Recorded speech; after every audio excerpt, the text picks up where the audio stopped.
Бишкекте жашыл экономика форуму өтүүдө. Эл аралык жыйында Кыргызстан, Казакстан, Өзбекстандан келген бизнес өкүлдөрү өз өлкөлөрүндөгү жашыл экономикага багытталган ири долбоорлору менен тааныштырды.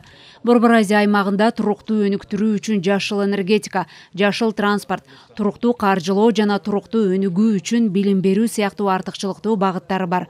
Форумдун алкагында Green Expo 2023 көргөзмөсү да өттү. Бул иш-чара региондун ар кайсы өкүлдөрүнүн туруктуу бизнес өнүктүрүүгө көмөктөшкөн экономикалык секторларында жашыл ыкмаларды жана технологияларды көрсөтүүгө мүмкүндүк берет. Иш-чарада министрлер кабинетинин төрагасынын биринчи орун басары Ыдылбек Касымалиев жашыл экономика боюнча аткарылып жаткан иштерге токтолду.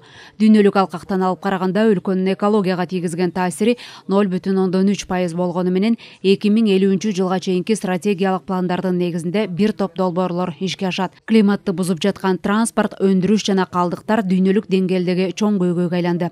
Азыркы тапта адамзаттын өмүрүнө коркунуч алып келбеген экономикага басым жасоого убакыт келип, дүйнө элдери экологияга өзгөчө көңүл бурууда. В целях обеспечения зеленого развития в стране на первом этапе. Дүйнөлүк деңгээлде көтөрүлүп жаткан климаттык көйгөйдү жөнгө салууда Кыргызстанда атайын стратегиялык пландар иштелип чыккан.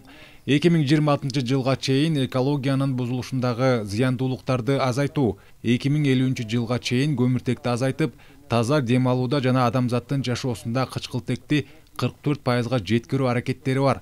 Бул багытта дүйнөлүк жыйындарга мамлекет башы бир нече ирет өлкөнүн позициясын билдирип келет.